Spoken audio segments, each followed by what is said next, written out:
नमस्ते सभी को। जय देश योग साथियों। चलिए हम प्रेयर करके आज की क्लास शुरू करते हैं। First prayer. ओम सहनाववतु सहनौ भुनक्तु सह वीर्यं करवावहै तेजस्विनावधीतमस्तु मा विद्विषावहै। ओम शांति शांति शांति। हरि ओम। सेकेंड प्लेयर साथियों हमारा राष्ट्रगान है। स्टार्ट। जन गण मन अधिनायक जय हे भारत भाग्य विधाता। पंजाब सिंध गुजरात मराठा द्राविड़ उत्कल बंग विंध्य हिमाचल यमुना गंगा उच्छल जलधि तरंग। तव शुभ नामे जागे तव शुभ आशीष मांगे। गाए तव जय गाथा जन गण मंगलदायक जय हे भारत भाग्य विधाता। जय हे जय हे जय हे जय जय जय हे। भारत माता की जय। भारत माता की जय। भारत माता की।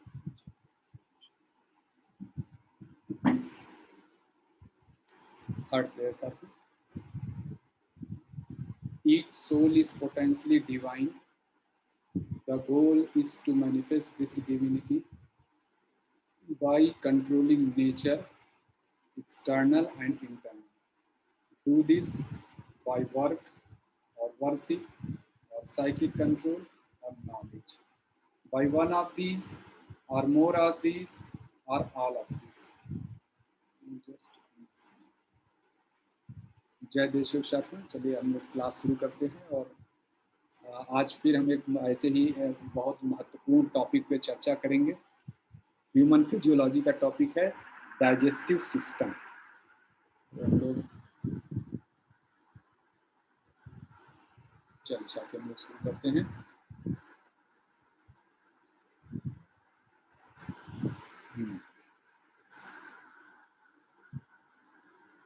थोड़ा बड़ा कर लेते हैं इससे। अच्छा सर, तो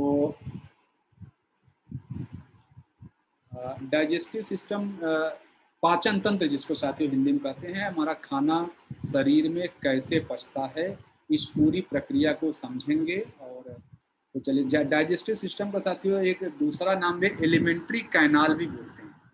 ठीक है, एलिमेंट्री कैनाल भी इसका नाम है। और गैस्ट्रो इंटेस्टिनल सिस्टम या गैस्ट्रो इंटेस्टिनल ट्रैक्ट भी जहाँ लिखा जीआई ट्रैक्ट, डाइजेस्टिव ट्रैक्ट को जो पाइप है मुंह से लेके एनस तक, इसको डाइजेस्टिव सिस्टम कहते हैं। ये तो डाइजेस्टिव ट्रैक्ट है और अंग मिला के डाइजेस्टिव सिस्टम होता है। तो जो डाइजेस्टिव ट्रैक्ट है उसका नाम एलिमेंट्री ट्रैक्ट और गैस्ट्रो इंटेस्टिनल ट्रैक्ट भी कहते हैं। इसका पाचन तंत्र मुख्य काम क्या होता है?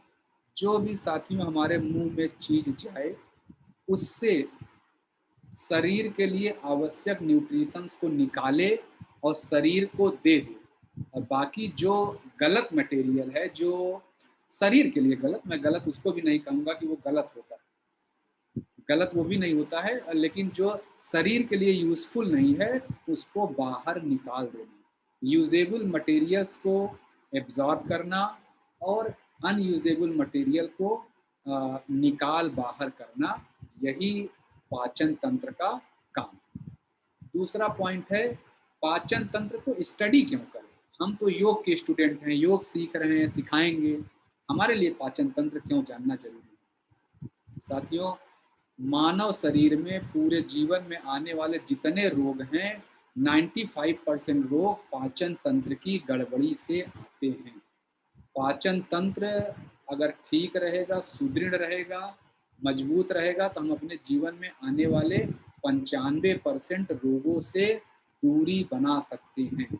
इसलिए पाचन तंत्र बहुत ही महत्वपूर्ण है। ठीक है साथियों, इसीलिए हम पाचन तंत्र का अभ्यास कर रहे हैं, यहाँ सीखने की कोशिश करें। अच्छा, इसका स्पिरिचुअल इम्पोर्टेंस क्या है? इसका स्पिरिचुअल इम्पोर्टेंस, ये मेरी अंडरस्टैंडिंग है, हो सकता है ये गलत हो, कहीं किताबों में नहीं लिखा है, लेकिन मैंने योग को ऐसे ही समझा है। मुझे पूरा का पूरा अष्टांग योग इस पाचन तंत्र में दिखता है। अष्टांग योग साथियों क्या है, अगर आप लोग जानिए, यम, नियम, आसन, प्राणायाम, प्रत्याहार, धारणा, ध्यान, समाधि। यम में व्यक्ति क्या करता है कि हम कुल मिला के अष्टांग योग के द्वारा हम कोई भी साधारण मनुष्य एक ऐसी अवस्था को प्राप्त कर जाता है जिसमें उसका हर अंग, हर शब्द, हर विचार, हर भाव, यानी वो कुछ भी करता है वह समाज के लिए एक उपयोगी व्यक्ति होता है। अब पाचन तंत्र यही तो करता है, हम जो खाते हैं उसमें से उपयोगी तत्व को निकाल के शरीर को दे देता है और बाकी चीज बाहर। अष्टांग योग भी क्या करता है, हमारे इस पर्सनालिटी से इस समाज के लिए जो भी, जैसे मैं आपके सामने दिख रहा हूँ, और इस शरीर से इस समाज का जितना भला हो सकता है वो अष्टांग योग करा देगा। और यही काम डाइजेस्टिव सिस्टम खाने के लिए करता है। इसलिए मैं कह रहा हूँ डाइजेस्टिव सिस्टम और अष्टांग योग एक ही चीज, ये स्पिरिचुअल डोमेन में जाके बोल रहा हूँ। और कैसे एक ही चीज है, क्या क्या अष्टांग योग में तो यम, नियम, आसन, प्राणायाम, प्रत्याहार, धारणा, ध्यान, समाधि होता है। यहाँ कैसे होता है, तो यहाँ मैं साथ साथ ये बताऊं, जो यम होता है वो सोशल एडजस्टमेंट उसको कहते हैं। हम अपने आप को इस तरह तैयार करते हैं कि समाज हमें बहुत ज़्यादा डिस्टर्ब न करे। आप साथियों जब बाजार में सब्जी खरीदने जाते हैं, फल खरीदने जाते हैं, मिठाई पेड़ा खरीदने जाते हैं, कोई लड्डू खरीदते हैं, तो क्या आपको लगता नहीं दुकानदार कितना सारा चीज़ तैयारी करके दिया है? अगर आप फल जो है, जब आलू या कोई सब्जी, जो गाजर, गाजर जब जमीन से उगता है उसमें बहुत सारी मिट्टियाँ लगी होती हैं, लेकिन जब आप दुकान पर खरीदते जाते हैं तो बढ़िया ऑरेंज कलर का गाजर मिलता है। यानी समाज आपके लिए तैयारी करता है कि आपको अच्छा सा गाजर मिले, तो वो तैयारी, वो आप यम कह सकते हैं, सोशल एडजस्टमेंट। अब हम जाते हैं गाजर खरीदने जाते हैं, हम ऐसा नहीं है कि गाजर घर में ही बो के, कितना चीज घर में बोएंगे। तो जब हमें गाजर खाना है और हम समाज में जाते हैं, अच्छे व्यक्ति से मिलते हैं, उसको पैसा देते हैं और गाजर लेकर आते हैं, तो ये हमारा जो ये प्रक्रिया हुई गाजर खरीदने की प्रक्रिया, यह साथियों सोशल एडजस्टमेंट। हम जाते हैं, पैसा दे के ले आते हैं, छीन कर नहीं लाते। छीन कर लाएंगे तो वो हमें डिस्टर्ब करेगा, हमारी साधना को डिस्टर्ब करेगा। लेकिन तो यही यम है, इसको सोशल एडजस्टमेंट कहते हैं। अब देखिए, वो गाजर जब जमीन से निकली, उस दुकानदार ने खूब धुला गाजर को, घर में लाया, लेकिन आप ईमानदारी बताए कि आप बिना धुले खाते हैं उसको? नहीं खाते हैं, बिना धुले नहीं खाते हैं उसको, ऊपर का छिलका भी निकालते हैं। यह पर्सनल एडजस्टमेंट है। वही गाजर आप जब वहां किसान ने निकाला, मिट्टी था, दुकानदार ने उसको धुल के रखा, फिर आप आए घर में उसको धुले, छिलका उतरा, यह हो जाता है नियम। दुकानदार ने जो किया यम, जो आप अपने से आप कर रहे हैं यह नियम। यही तो नियम होता है, नियम कहता है पर्सनल एडजस्टमेंट। अब यम नियम हो गया, फिर आप उस गाजर को क्या करते हैं, या सब्जी बना के उबालते हैं, या मुंह में उसको डाल के चबाते हैं, है कि नहीं, चबाते हैं। वो गाजर इस नीचे जाता है, स्टमक पहुंचता है, फिर बहुत सारा उसमें एसिड निकलता है। तो यह मुंह में चबाने वाली प्रक्रिया और जो स्टमक में होता है, इसको आप आसन और प्राणायाम कह सकते हैं, जो बहिरंग योग है। जो आगे अंतरंग योग की तैयारी, ये अभी बहिरंग योग है। खाने को चबाया मुंह में और स्टमक में आग लगा देते हैं, उसी खाने में हम एसिड से उसको गला देते हैं। यह दोनों बहिरंग, आप देखिए, अगर आपको याद हो तो प्राणायाम में लाघवम आता है कि नहीं, हम शरीर को एकदम हल्का बना देते हैं। यही चीज डाइजेस्टिव सिस्टम में होता है। और फिर उसके बाद जब बहिरंग योग हो जाए तब अंतरंग योग में जाते हैं, यानी पेट से खाना जब आगे बढ़ता है छोटी आंत में। अंतरंग योग यानी प्रत्याहार। जो प्रत्याहार होता है यह क्या होता है, बहिरंग और अंतरंग के बीच का ब्रिज है। ब्रिज है, आप इसको डाइजेस्टिव सिस्टम में पेट के बाद जो, अभी आगे हम समझेंगे, ड्यूडेनम एक पार्ट है, छोटी आंत का जो ड्यूडेनम पार्ट है, ये ट्रांजिशन है स्टमक से छोटी आंत में। इसमें कोई एब्जॉर्प्शन नहीं, एब्जॉर्प्शन शुरू हो जाता है और फिर आगे छोटी आंत के बाद, सॉरी ड्यूडेनम के बाद जेजुनम और इलियम में एब्जॉर्प्शन होता है। और यही तो धारणा ध्यान समाधि है साथी। धारणा और ध्यान में, यानी प्रत्याहार हो गया ड्यूडेनम, और जो छोटी आंत का जो जेजुनम और इलियम, आप धारणा और ध्यान कह सकते हैं। और समाधि वो होता है जब व्यक्ति शरीर छोड़ देता है, परमात्मा में लीन हो जाता है। समाधि वाला व्यक्ति शरीर, जो कैवल्य जिसको कहते हैं, कैवल्य में शरीर छूट जाता है। और वही साथियों, जब ये खाना पूरी तरह से एब्जॉर्ब हो जाता है तो जो अनडाइजेस्टेड पार्ट है, जो शरीर है, वो छूट जाता है, आत्मा एब्जॉर्ब हो जाती है, वो शरीर में चली गई। देखिए, मैंने गाजर के आपके मुंह में यात्रा से पूरा अष्टांग योग आपको इसी पाचन तंत्र में दिखाया। यह है डाइजेस्टिव सिस्टम का स्पिरिचुअल मीनिंग। अब यौगिक प्रैक्टिस, कौन कौन सी यौगिक प्रैक्टिस में डाइजेस्टिव सिस्टम इफेक्ट होता है? जब हम आसन करते हैं, आप अर्ध चक्रासन कर रहे हैं, चक्रासन कर रहे हैं, पादहस्तासन कर रहे हैं, त्रिकोणासन कर रहे हैं, कोई भी आसन जिसमें स्टमक का एरिया इन्वॉल्व है, वो डाइजेस्ट, या इनफैक्ट वच सीने का एरिया भी, कोई भी, I think most of the asanas include digestive system. जो दंड धौती क्रिया करते हैं, जो वस्त्र धौती क्रिया करते हैं, वमन धौती, अग्निसार, कपालभाति, जल बस्ती, ये सभी क्रियाएं डाइजेस्टिव सिस्टम के सहायता के लिए हैं, डाइजेस्टिव सिस्टम को क्लीन करने के लिए हैं। इसलिए जब हम डाइजेस्टिव सिस्टम समझेंगे, इन क्रियाओं की उपयोगिता भी समझ में अच्छे से आ जाएगी। अच्छा से साथ ही, जैसे मैंने डाइजेशन डिफाइन किया, डाइजेशन का प्रोसेस, डाइजेशन की डिफिनीशन क्या है कि जो भी मुंह में जाए उसमें से यूजेबल मटेरियल्स को एब्जॉर्ब कर लेना और अनयूजेबल मटेरियल को थ्रो आउट कर देना, यही डाइजेशन है। लेकिन क्या ये इतना ही आसान है? यह साथियों, यह प्रक्रिया 6 हिस्सों में बनी है। यहाँ 4 लिखा है, इसको 6 करना, 6 पार्ट्स है। 6 पार्ट्स कौन कौन से हैं? पहला, इंजेशन। साथियों, जब मुंह में खाने को लेना, यह इंजेशन कहलाता है। प्रोपल्सन किसको कहते हैं? उस खाने को धक्का लगा के, अभी हम लोग समझेंगे कैसे धक्का लगाते हैं, कौन धक्का लगाता है।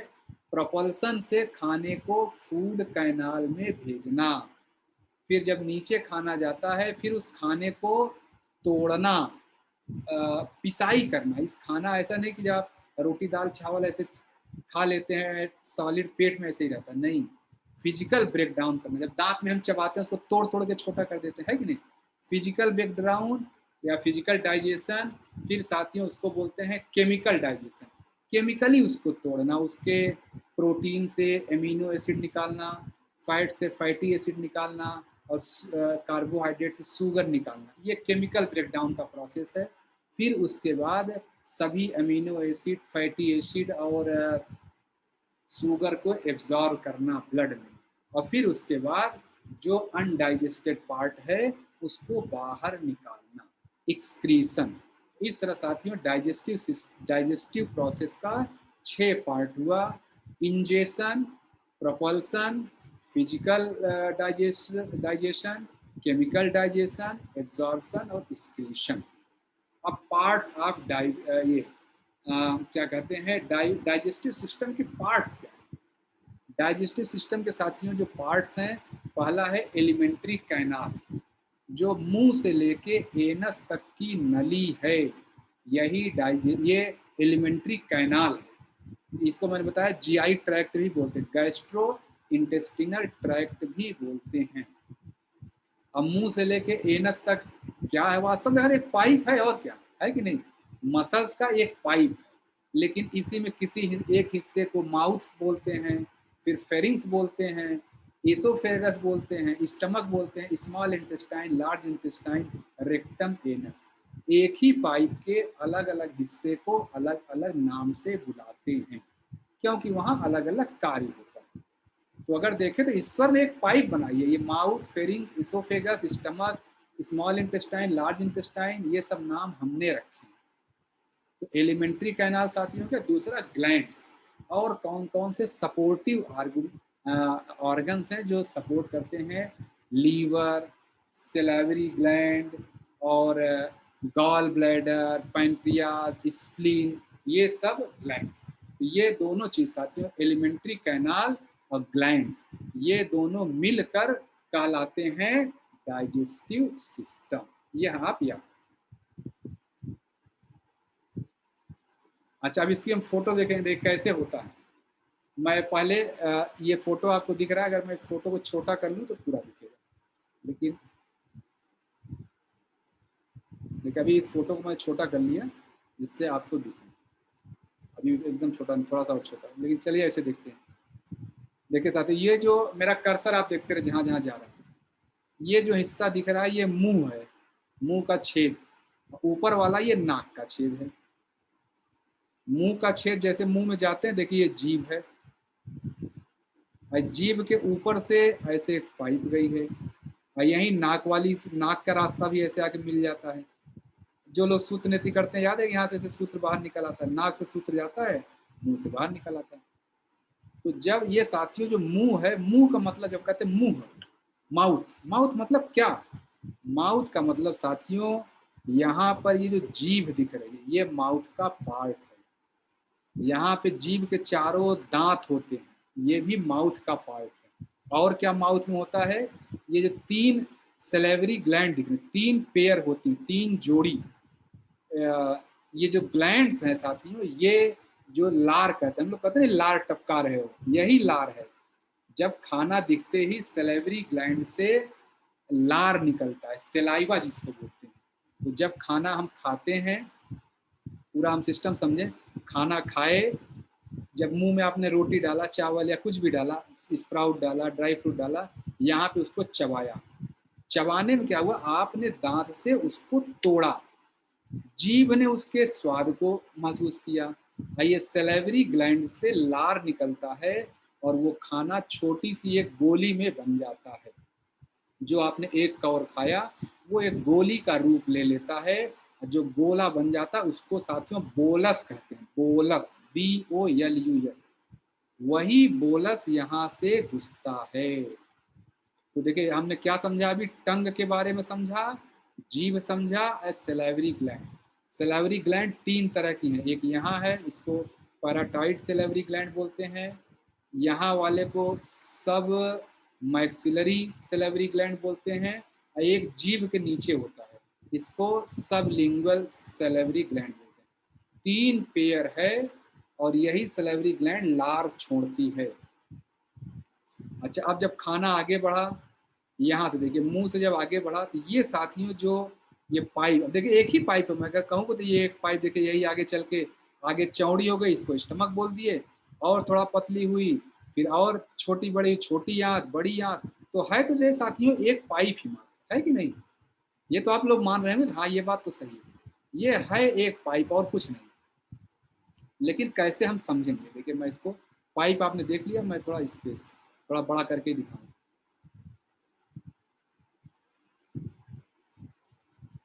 तो देखिए ये जब आपने खाया खाना, यहाँ से खाना आया, बोलस बन गया, ये जो पीछे का हिस्सा जो ये पाइप है साथियों, इसको कहते हैं फेरिंग्स। ये एग्जाम में आपसे कभी कोई प्रश्न पूछ सकता है, कभी कोई स्टूडेंट आए पूछ सकता है, और आप योग की क्लास में हैं तो आपको ऐसे, मान लिया आप कोई क्लास नहीं चलाते हैं लेकिन आप डाइजेस्टिव सिस्टम को समझने हैं, तो ये आपको पता होना चाहिए कि यहाँ जीभ के बाद जो हिस्सा इस पाइप का होता है उसको फेरिंग्स बोलते हैं।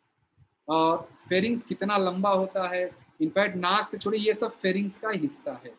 फेरिंग्स को भी तीन हिस्सों में बांटते हैं, कहते हैं नाक और पायलट के बीच जो जगह है इसको नेजोफेरिंग्स, ओरोफेरिंग, फिर लैरिंजोफेरिंग्स।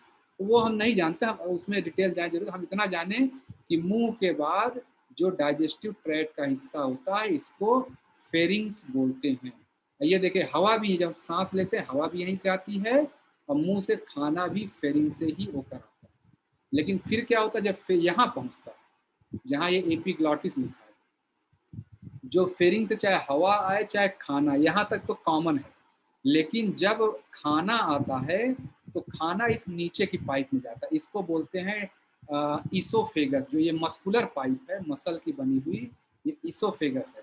अब ये जो ये ब्लू कलर का आसमानी रंग का दिख रहा है, हल्का सा स्काई ब्लू दिख रहा है, यह सांस की नली है। तो जब हवा आता है तो हवा ऐसे आया फेरिंग से होता हुआ और सांस की नली में घुस गया, लेकिन जब खाना खाए तो खाना यहाँ आता है और पेट के रास्ते चला जाता है। तो ये खाना इधर क्यों नहीं जाता, सांस वाले रास्ते में क्यों नहीं जाता है? क्योंकि सांस वाली नली के ऊपर एक ढक्कन जैसी संरचना है जिसको एपिग्लॉटिस बोलते हैं। उज्जयी प्राणायाम में एपिग्लॉटिस से ही आवाज आता है। देखिए मैं निकालूं, आपने उज्जयी प्राणायाम में आपने देखा होगा, ये एपिग्लॉटिस से ही आवाज आती है। एपिग्लॉटिस उसमें आधा खुला और आधा बंद होता है। तो ये याद रखें, जब हम खाना खाते हैं तो एपिग्लॉटिस इस सांस के दरवाजे को बंद कर देता है और खाना यहाँ से आगे बढ़ गया। आगे कैसे बढ़ता है खाना? आगे बढ़ने वाली जो प्रक्रिया है इसको बोलते हैं साथियों पेरिस्टेल्सिस। अभी आपने ऐसे खाना ऐसे बढ़ता है, एक तरफ एक बड़ी सी पाइप है, इधर दबता है इधर खुलता है, तो खाना आगे, फिर इधर दबा, फिर आगे वाला खुला, तो ये खाना ऐसे आगे बढ़ता है। इसी को साथियों बड़ा इसका स्पिरिचुअल मीनिंग है। मैं एक लाइन बोल देता, बहुत ज़्यादा आपका समय इस पर न जाए। साथियों हमारे जीवन में जब भी हम देखते हैं सुख और दुख, परेशानी या सहायता मिलते, जब भी आपको कोई परेशानी आई होगी, आप देखिए कोई ना कोई जरूर आपकी सहायता के लिए भी आता है।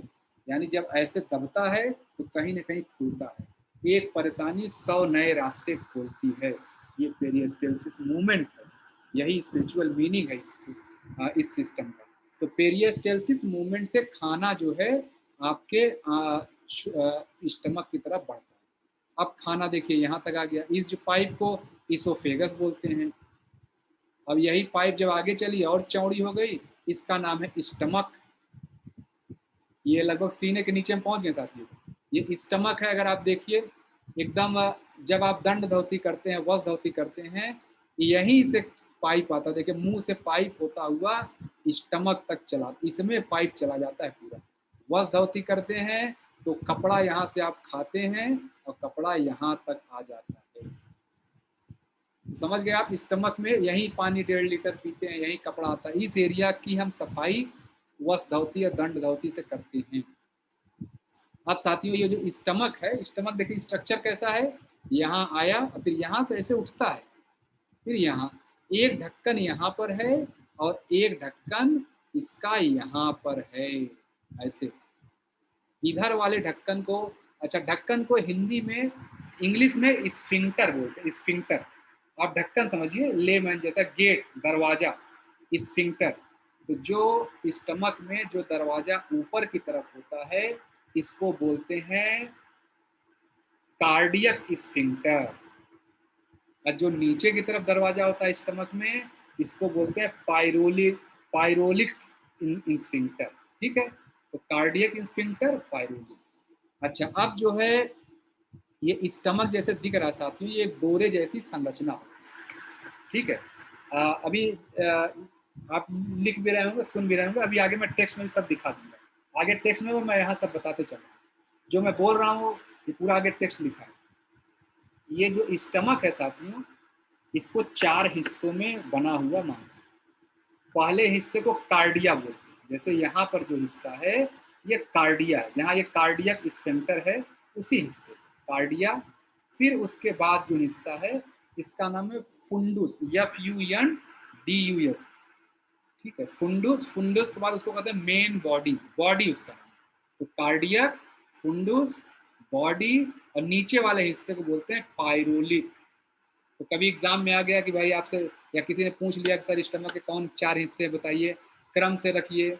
आपको कार्डियक, फुंडुस, बॉडी और पायरोलिक दे दिया, अब इसको क्रम में रखना है। तो आप आराम से कार्डियक, इस पायरोलिक, सॉरी कार्डियक और फुंडुस, बॉडी, स्फिंक्टर ऐसे रखना है।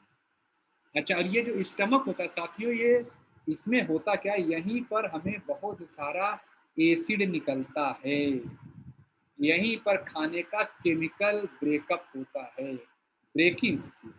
खाना जो है केमिकली टूटता है, एसिड निकलता है, एसिड में इतनी गर्मी पैदा हो जाती है कि खाना टूट जाता है। और खाने को तोड़ने के लिए साथियों, ये तो एसिड निकला, लेकिन क्या सिर्फ यहाँ एसिड निकलता है, यहाँ पर भी पेरिस्टेल्सिस मूवमेंट होता है और तगड़े से होता है। यहाँ पर ये जो स्टमक है, ये 3 लेयर का मिलकर बना है।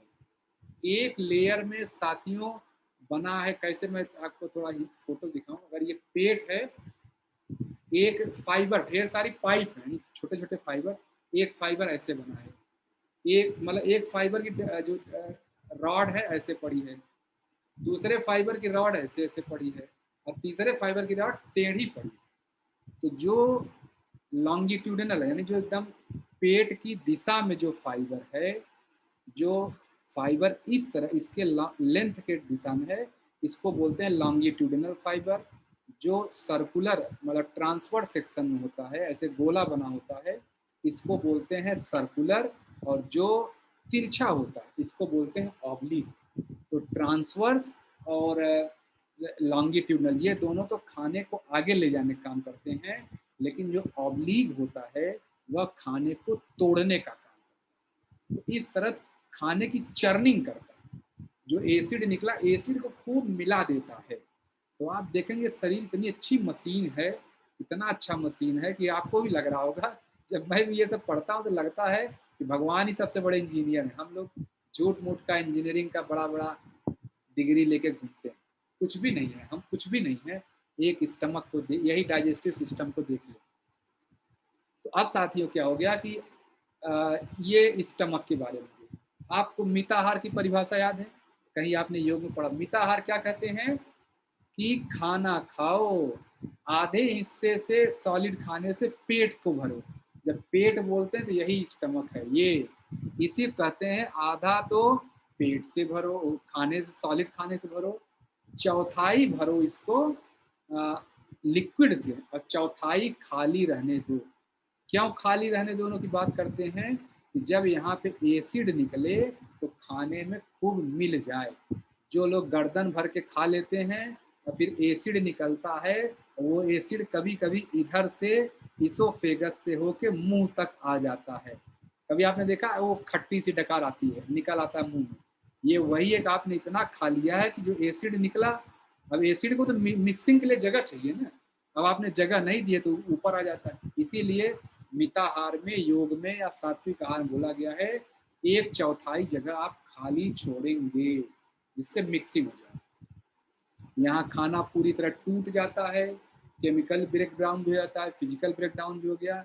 अब यहाँ से एकदम गाढ़ा गाढ़ा मटेरियल आगे बढ़ता है। साथियों, जो गाढ़ा मटेरियल, जो यहाँ जो एक छेद होता है, मतलब होता है पायरोलिक, पायरोलिक स्फिंक्टर, उसको खोल, अच्छा जब खाना खाते हैं, जब ये तीनों लेयर लॉन्गिट्यूडिनल, ट्रांसवर्स और ऑब्लिक, तिरछी वाली, तीनों जब मूव करती हैं, खाने को तोड़ती हैं या एसिड को मिलाती हैं, तो ये ज़्यादातर केस में कार्डियक, दोनों दरवाजे पेट के स्टमक, ये इसको कार्डियक स्फिंक्टर और पायरोलिक दोनों बंद रखते हैं। तो जब यहाँ से, अब मान लीजिए मिक्सिंग की प्रक्रिया हो गई 2 घंटे 3 घंटे में, फिर यहाँ से खाना निकलता है और आगे की तरफ बढ़ता है। अब यहाँ साथ ही जो खाना आता है, अब उसका नाम काइम हो गया, CHYME।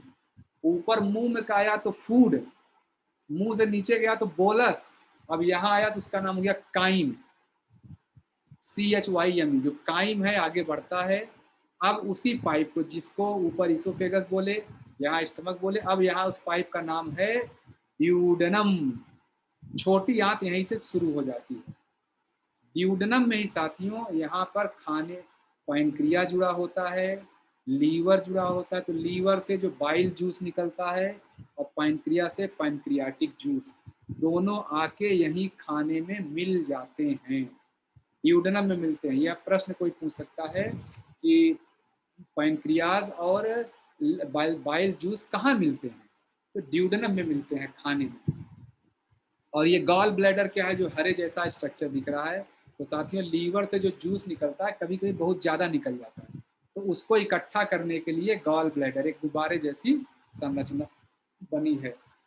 ये जो बाइल जूस होता है ये फैट को पचाने में काम देता है, इसीलिए जिनको गॉल ब्लैडर में पथरी हो जाए, गॉल ब्लैडर का ऑपरेशन हो जाता है, उनको जनरली फैट खाने से मना किया जाता है। फैट पचेगा नहीं, वो फैट खाते हैं वैसे ही निकल जाता है, क्योंकि उनका बाइल जूस इकट्ठा करने वाला जो पॉलीथीन था, जो बोरा था, जो सैक था, वो निकल गया। अच्छा, आप साथियों ये ड्यूडनम हो गया, छोटी आंत। फिर यहाँ से खाना, ये जो नारंगी रंग का पाइप दिख रहा है ये छोटी आंत। अब छोटी आंत साथियों यह तकरीबन 6.5 मीटर लंबी होती है और सबसे पतली पूरे डाइजेस्टिव ट्रैक्ट में सबसे पतली यही 2 सेंटीमीटर, 1.5-2 सेंटीमीटर डायमीटर का होता है। और साथियों यहीं पर खाना एब्जॉर्ब होता है। आप देखिए खाना जहाँ एब्जॉर्ब होता है वहाँ सबसे कठिन समय है। तो इसीलिए धारणा, ध्यान, समाधि योग के बहुत कठिन समय होते हैं। मैंने बताया था कि यहाँ से खाने का धारणा, ध्यान, समाधि शुरू हो गया। ड्यूडेनम में धारणा हुई और इलियम में ध्यान हुआ, फिर समाधि लग जाता है। तो यहीं पर साथियों वो खाना समाज के लिए, उसके लिए समाज कौन है? हम लोग हैं, हमारा और अंग है, उसका समाज क्या है? और अंग है, वह उपयोगी हो जाता है। यहीं पर खाने का एब्जॉर्प्शन होता है। तो ये 3 पार्ट में होता है। जो छोटी आंत, पहला पार्ट ड्यूडेनम, दूसरा पार्ट इलियम, सॉरी दूसरा पार्ट जेजुनम और तीसरा पार्ट इलियम। यह 3 पार्ट होता है। कैसे याद रखेंगे? डीजे याद रखिए, मैं तो डीजे याद करता हूँ। डीजे, डीजे मतलब ड्यूडेनम, जेजुनम, इलियम लास्ट में रहेगा। तो डीजे आई मैं ऐसे याद रखता हूँ, नहीं तो मुझे क्रम भूला जाता है कौन सा पहले है कौन सा बाद में। Duodenum, jejunum, ileum. तो ये आंत के 3 हिस्से हैं और फिर ये छोटी आंत आगे चल के और चौड़ी हो जाती है, जिसको अब बड़ी आंत बोलते हैं, लार्ज इंटेस्टाइन। तो छोटी आंत में ही ज़्यादातर एब्जॉर्प्शन कंप्लीट हो जाता है। बड़ी आंत जहाँ से ये हरा वाला शुरू होता है, उसमें एक छोटा सा यहाँ बोरे जैसा स्ट्रक्चर यहाँ पर भी होता है।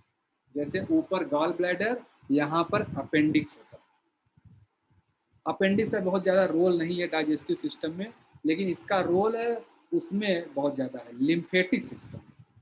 ठीक है, अच्छा अब आगे चलते हैं। तो ये बड़ी आंत है। बड़ी आंत में देखिए 3 तरह के ऐसे, ये काफ़ी चौड़ी होती है। अब इसकी बड़ी आंत की पूरी लंबाई 1-2 मीटर, 1 मीटर होता है, वो पूरा 6.5 मीटर हुआ। ये पूरी 1 मीटर में ही होता है।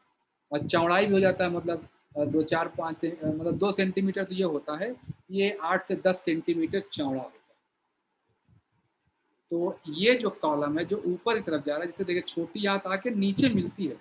कभी गलती से कोई आपसे फिगर पूछे तो ऐसा नहीं छोटी आंत को यहाँ ला जाए जुड़, नीचे जुड़ती है। फिर ये बोलते हैं एसेंडिंग कॉलम, जो चढ़ रहा है इसको बोलते हैं ट्रांसवर्स कॉलम, इसको बोलते हैं descending column. Ascending, transverse, descending. ज्यादातर साथियों ये बड़ी आंत में बहुत गंदगी भरी होती है। वस धोती इत्यादि में यहाँ तक कहा जाता है कि पानी आके सफाई करता, जब वो सॉरी वस धोती करना, जल बस्ती में जब आप 1.5 लीटर पानी एनस के रास्ते अंदर लेते हैं, तो देखिए यहाँ पर क्या होता है, इसका वाटर एब्जॉर्प्शन। यहाँ पर साथियों वाटर, बड़ी आंत में पानी जो हम पीते हैं, पानी का एब्जॉर्प्शन शुरू हो जाता है। आगे से भी होता है लेकिन यहाँ मेजर है। जो और लेफ्ट ओवर मटेरियल्स हैं यूजेबल, उनका सारा एब्जॉर्प्शन यहाँ हो जाता है। इसके बाद खाना, जो अब कौन सा खाना है? अनडाइजेस्टेड पार्ट, यानी समाधि लग गई। समाधि लगने के बाद इस शरीर का क्या महत्व है? यह तो अनडाइजेस्टेड पार्ट है, जैसे ये शरीर छूट जाता है ऐसे साथियों जब खाना अपनी समाधि की अवस्था में पहुंच जाता है, तब रेक्टम, उसके भी जाने का समय हो गया। तो सब बड़ी आंत ये आगे चल के एक रेक्टम मतलब का एक बोरे जैसी संरचना बना लेती है, जिसमें लैट्रिन इत्यादि भरा रहता है। वही लैट्रिन एनस के रास्ते बाहर निकल जाता है। इस तरह साथियों पूरा डाइजेस्टिव सिस्टम आप समझ गए। और ये सब सीक्वेंस याद रखिएगा। फेरिंग्स कहाँ है, लेरिंग्स कहाँ है, एपिग्लॉटिस क्या है, इसोफेगस क्या है, स्टमक क्या है, स्फिंक्टर कौन कौन से हैं, जेजुन और स्टमक के कौन कौन से हिस्से हैं, जैसे स्टमक के हिस्सों में कार्डिया, फुंडूस, बॉडी, पायरोलिक, इस तरह।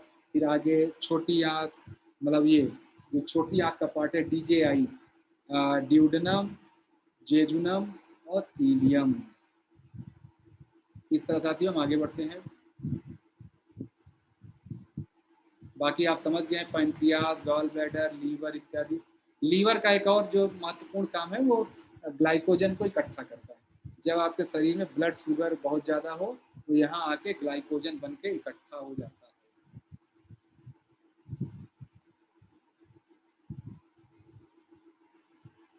अब यही साथियों, अब हम जो मैंने पूरा बताया यही चीज़ पूरा यहाँ टेक्स्ट में लिखा है। माउथ क्या है, जहाँ से खाना इंटर करता है, माउथ के अंदर खाने की चर्निंग होती है, खाना टुकड़ों में टूटता है। फिर जीभ, दांत क्या करता है, खाने को तोड़ता है। टीथ क्या करता है, मतलब चर्निंग करता है। टंग जो है, जीभ जो है, खाने को चर्न में सहायता देती है, चबाने में, टेस्टिंग में, सैलोइंग में, ये सारी चीज़ों में हम।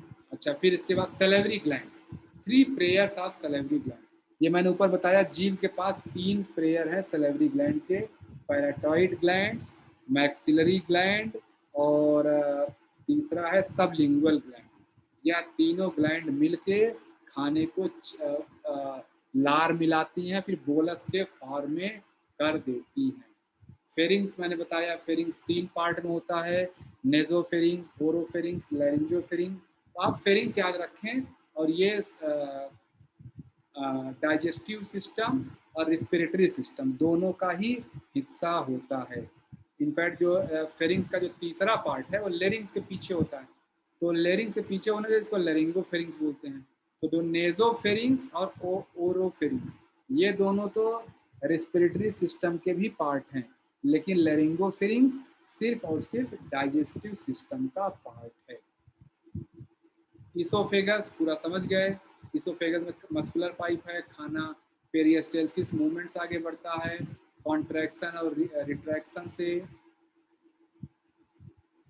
अच्छा, स्टमक के बारे में, स्टमक ये साथियों ये लार्जेस्ट केविटी है एलिमेंट्री, जो हमारे, जैसे मैंने बताया पाइप एक ही, मुंह से लेके एनस तक एक ही पाइप है, उसका अलग अलग नाम है।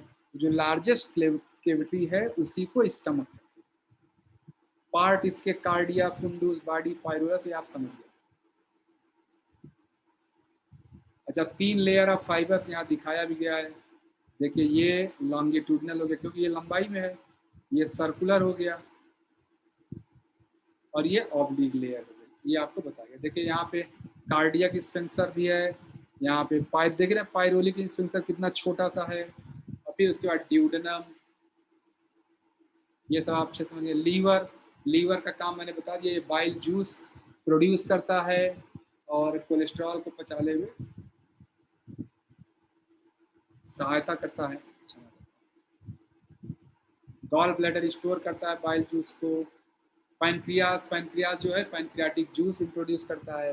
पैनक्रियाज ही ब्लड में इनफैक्ट इंसुलिन की सप्लाई देता है, जिससे ब्लड डाइजेस्ट होता है, सॉरी खाना देखिए शुगर डाइजेस्ट होती है। ये पैनक्रियाज जो है ब्लड में इंसुलिन सप्लाई करता है, जिसकी वजह से हमारे ब्लड की शुगर नॉर्मल है। ठीक है, तो पैनक्रिया कहाँ पैनक्रियाज जुड़ता है, पैनक्रियाज और ये बाइल ट्रैक्ट फ्रॉम लीवर, ये दोनों ही जुड़ते हैं कहाँ, इसमें ड्यूडेनम में। काइम मैंने बता दिया, काइम की डिफिनीशन क्या है, partially digested food that enters from stomach into duodenum, यानी जो ड्यूडेनम में जाता है इसी को काइम कहते हैं। अच्छा, अब स्मॉल इंटेस्टाइन ये मैंने बता दिया, 6.5 मीटर लंबी है, 2 सेंटीमीटर चौड़ी है, और यहाँ पर जो है एब्जॉर्प्शन शुरू हो जाता है, सब कुछ यहाँ पे एब्जॉर्प्शन शुरू हो जाता है, मेन साइट ऑफ एब्जॉर्प्शन यही है। तो कार्बोहाइड्रेट, प्रोटीन, फैट, ये सब शुरू हो जाता है। अच्छा, फिर न्यूट्रिएंट्स यहीं से एब्जॉर्ब हो जाते हैं। स्मॉल इंटेस्टाइन के 3 पार्ट हैं, ड्यूडेनम और ड्यूडेनम का जेजुनम और इलियम। और जो जेजुनम है, यह it is the middle and longest section where more absorption take place. ठीक है, तो जेजुनम हो गया, ये मुझे लग रहा है आप लोग समझ रहे हैं।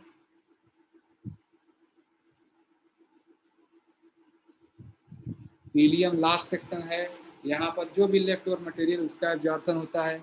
अच्छा, ये विलाई एक टर्म है, ये जरूरी है। डाइजेस्टिव ट्रैक्ट में बेसिकली ज़्यादातर इसमें जो स्टमक या स्मॉल इंटेस्टाइन के अंदर एक फिंगर जैसी संरचना छोटी छोटी होती है, उसको विलाई कहते हैं, VILL। लार्ज इंटेस्टाइन क्या होता है, वो 1.5 मीटर, वो 6.5 मीटर था, 2 इंच चौड़ा था। ये 1.5 मीटर लंबाई है, लेकिन इसकी चौड़ाई 6 फुट है, सॉरी 6 सेंटीमीटर, जो इसका डायमीटर है। तो ये इसका मेन काम क्या है, जो रीअब्जॉर्प्शन, जो बचा कुचा रह गया इसको भी एब्जॉर्ब कर लेना। अपेंडिक्स सिस्टम का डाइजेस्टिव सिस्टम में कोई इस्तेमाल नहीं है। रेक्टम, एनस, ये सब आप लोग साथियों जानते हैं। रेक्टम में जहाँ पर एब्जॉर्ब होता है सब कुछ, अनडाइजेस्टेड पार्ट। एनस मतलब यहाँ से निकल जाता है। अच्छा साथियों, एक अगला पॉइंट मैंने लिखा है जस्ट जानने के लिए, कौन कौन से हिस्से में क्या एब्जॉर्ब है। जैसे मुंह में साथियों कुछ भी एब्जॉर्ब नहीं होता है, ये याद रखें। मुंह में सिर्फ सेलाइवा मिक्स करके बोलस बनता है। उसके बाद इसोफेगस, इन सब में कोई एब्जॉर्प्शन नहीं होता है। स्टमक में कोई एब्जॉर्प्शन होता है, स्टमक में वाटर या अल्कोहल का एब्जॉर्प्शन शुरू हो जाता है। लेकिन यहाँ पर ज़्यादातर काम जलाने वाला है, ज़्यादातर काम खाने को जलाने के लिए है। स्मॉल इंटेस्टाइन ये एब्जॉर्प्शन का काम करता है, यहाँ पर ज़्यादातर एब्जॉर्प्शन यही होता है। लार्ज इंटेस्टाइन जो वाटर, विटामिन या कुछ और बचा रह गया उसका एब्जॉर्प्शन। तो इस तरह साथियों मैं डाइजेस्टिव सिस्टम लगभग आपको पूरा बता दिया है।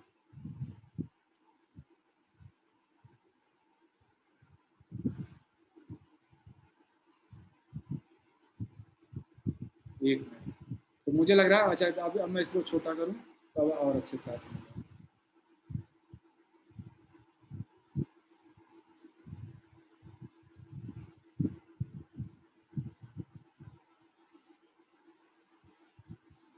और छोटा करें,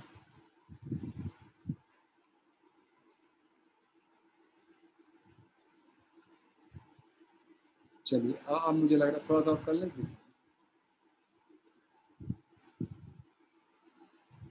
हाँ अब साथियों, तो ये पूरा डाइजेस्टिव सिस्टम आप देख रहे हैं, तो इसको अच्छे से याद करें, समझें। डाइजेस्टिव सिस्टम में जीभ का क्या रोल है, दांत का क्या रोल है, फेरिंग्स क्या है, लेरिंग्स क्या है, इसोफेगस क्या है, एपिग्लॉटिस क्या है, स्टमक में क्या है, स्टमक के कौन कौन से पार्ट हैं, कार्डियस, फुंडस, बॉडी, पायरोलिड, फिर लीवर, लीवर और सैक, ये गॉल ब्लैडर, पैंक्रियाटिक जूस, फिर छोटी आंत, बड़ी आंत, फिर रेक्टम और एनस। इस तरह साथियों अच्छा, इसमें जो क्रियाओं के लिए जिसमें होता है, जब आप कपाल भाती इत्यादि करते हैं, तो ये पूरा एरिया, बड़ी आंत, छोटी आंत या अग्निसार क्रिया में सब इस्तेमाल हो जाता है। इसीलिए इस स्टमक के एरिया का मसाज हो जाता है, इसीलिए मैं बोलता हूँ। और जब आप दंड धोती, वस्त्र धोती करते हैं, तो यहाँ तक कपड़ा आता है। दंड धोती, वस्त्र धोती, ये हो गया, कपड़े वाला भी हो गया। और अग्निसार क्रिया में भी यही पूरा स्टमक ही इस्तेमाल होता है। तो मुझे लग रहा है ये डाइजेस्टिव सिस्टम की अंडरस्टैंडिंग से आप योग को और बेहतर तरीके से समझ पाएंगे। तो यहाँ से मैं क्लास को एंड कर रहा हूँ, अब फिर अगली क्लास में हम लोग मिलेंगे। ओम स्थापिकाय च धर्मस्य सर्वधर्मस्वरूपिणे अवतार वरिष्ठाय रामकृष्णाय ते नमः। जननीं शारदां देवीं रामकृष्णं जगद्गुरुं पादपद्मे तयो श्रित्वा प्रणमामि मुहुर्मुहुः। नमः श्रीयतिराजाय विवेकानन्दसूरये सच्चित्सुखस्वरूपाय स्वामियोगविहारिणे। ओम शांति शांति शांति। हरि ओम तत्सत्। श्री राम कृष्ण।